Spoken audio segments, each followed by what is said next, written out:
Hello everyone, welcome to Edutab. आज की इस वीडियो में हम देखेंगे कि अगर आप जैब के लिए एग्ज़ाम देने गए हैं और वहाँ पे पेपर थोड़ा सा अनप्रिडिक्टेबल आ जाता है, जैसा आप सोच रहे हैं वैसा नहीं आया, थोड़ा सा डिफरेंट आ गया। आपने सोचा था कि इस पर्टिकुलर टॉपिक से क्वेश्चन आएगा, नहीं आए, जहाँ से नहीं सोचा था वहाँ से आ गए। तो उस टाइम पे आप कैसे अपनी परफॉर्मेंस को इम्प्रूव कर सकते हैं और कैसे आप बढ़िया परफॉर्म कर सकते हैं एक अनप्रिडिक्टेबल पेपर में भी, उसके बारे में अभी हम देखेंगे। तो सबसे इम्पॉर्टेंट चीज़ है आपका माइंडसेट। सबसे पहली बात, पेपर में यही सोच के जाइए कि पेपर तो अनप्रिडिक्टेबल ही आएगा।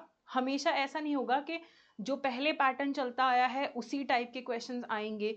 अलग तरीके से क्वेश्चंस पूछे जा सकते हैं, अलग आपके टॉपिक्स में से पूछे जा सकते हैं। तो flexible mindset is your friend, fixed mindset is your enemy in the exam. अगर आप सोच के जाएंगे कि नहीं यही आएगा, ऐसा ही आएगा, उस इंस्टीट्यूट ने ऐसा बोल दिया वैसा ही आएगा, ऐसा नहीं होता है।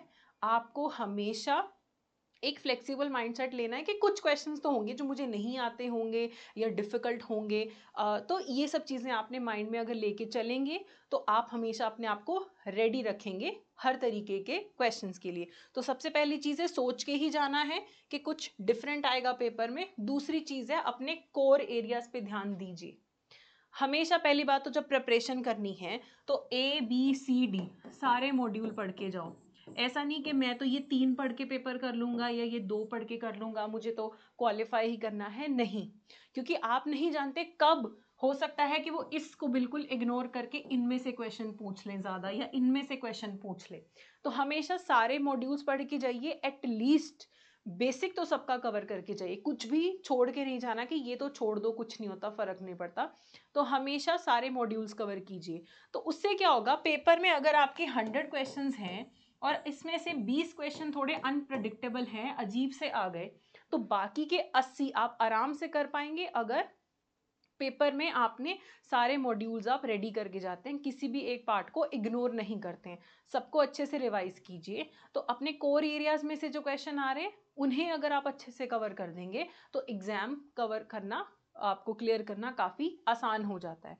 तो हमेशा जो आता है उस पर ध्यान दीजिए, उन क्वेश्चंस को कीजिए। अनप्रिडिक्टेबल क्वेश्चंस को थोड़ा सा इग्नोर करो फॉर द टाइम बिंग। हमेशा जो आता है उसे पहले करो, जिस पे डाउट है उसे सेकंड राउंड में करो, जो नहीं आता, सुना ही नहीं है, उस पे थोड़ा थर्ड राउंड में आखिरी में थोड़ा सा दिमाग लड़ा लो कि ठीक है इसको कैसे किया जा सकता है। तो अनप्रेडिक्टेबल कभी भी पूरा पेपर नहीं होगा, कुछ पार्ट होगा, कुछ क्वेश्चंस होंगे।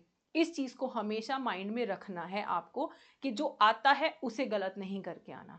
क्योंकि जो अनप्रेडिक्टेबल है 15-20 क्वेश्चन, वो सबके लिए अनप्रेडिक्टेबल है, सबने जिन्होंने प्रिपेयर किया है। तो इस चीज को ध्यान में रखना है कि मुझे नहीं आता, किसी को नहीं आता, ये सोचना है। ठीक है। उसके बाद है options. Options are the key to solving many questions. अब आप देखिए, एक तो क्वेश्चन आ सकता है कि ये स्टेटमेंट और ABCD है ना, इनमें से आपको क्वेश्चन सॉल्व करना है। दूसरा तरीका होता है कि 1 2 3 4 ऑप्शंस हैं और आगे आंसर्स होंगे 1 एंड 2, 2 एंड 3, 2 3 एंड 4।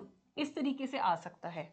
ओके। तो यहाँ पे ना एक ट्रिक है, अगर आपको बिल्कुल ही नहीं आता, आपने सुना ही नहीं है, तो एक चीज ध्यान रख लेना कि ग्रामेटिकली कौन सा सबसे सही जा रहा है। कि अगर आप उस ऑप्शन, इस क्वेश्चन को सारों के साथ पढ़ के देखो माइंड में कि सबसे सही कौन सा जा रहा है, ग्रामेटिकली सबसे सही कौन लग रहा है, इज एम आर दे के हिसाब से सबसे फ्लो किसका अच्छा बन रहा है। लेकिन ये कहाँ यूज करना है, जहां बिल्कुल ही जीरो है आपकी नॉलेज उस टॉपिक को लेके। ठीक है। उसके बाद एक चीज ध्यान रखनी है, हो सकता है आपको ये स्टेटमेंट नहीं आती है लेकिन आपको इन ऑप्शंस के बारे में कुछ कुछ पता है, तो वहां पे आप ऑप्शंस को यूज कर सकते हैं। फिर ये 1 2 3 4 है, मान लो 1 एंड 2 जो है वो एक दूसरे को कॉन्ट्राडिक्ट करते हैं कि अगर 1 सही है तो 2 तो गलत ही है, अगर 2 सही है तो 1 गलत ही है। तो ऐसी ऑप्शंस को हटा दो जहां पे 1 एंड 2 एक साथ है। तो ये तरीके आपको उन क्वेश्चंस को हैंडल करने में हेल्प करते हैं जो डाउटफुल है। ये कब हेल्प करेगा, लाइन फ्लो वाला, जब आपको बिल्कुल नहीं आता। ये कहाँ हेल्प करेगा, कुछ कुछ आइडिया है आपको, वहां पे ये आपको हेल्प कर सकते हैं चीजें कि आपने हल्का सा ही पढ़ा था, उतना अच्छे से नहीं पढ़ा था। लेकिन यहाँ पे आप ऑप्शंस को हमेशा ध्यान दीजिए, स्टेटमेंट देके नहीं घबरा जाना, रीड द फुल क्वेश्चन। तब आप बताइए कि आपको आता है या नहीं आता है। ठीक है, उसके बाद अगली चीज जो आपको देखनी है ये है go through the paper. Finish करना है, स्टार्टिंग से लेके एंड तक पूरा पढ़ना है पेपर को।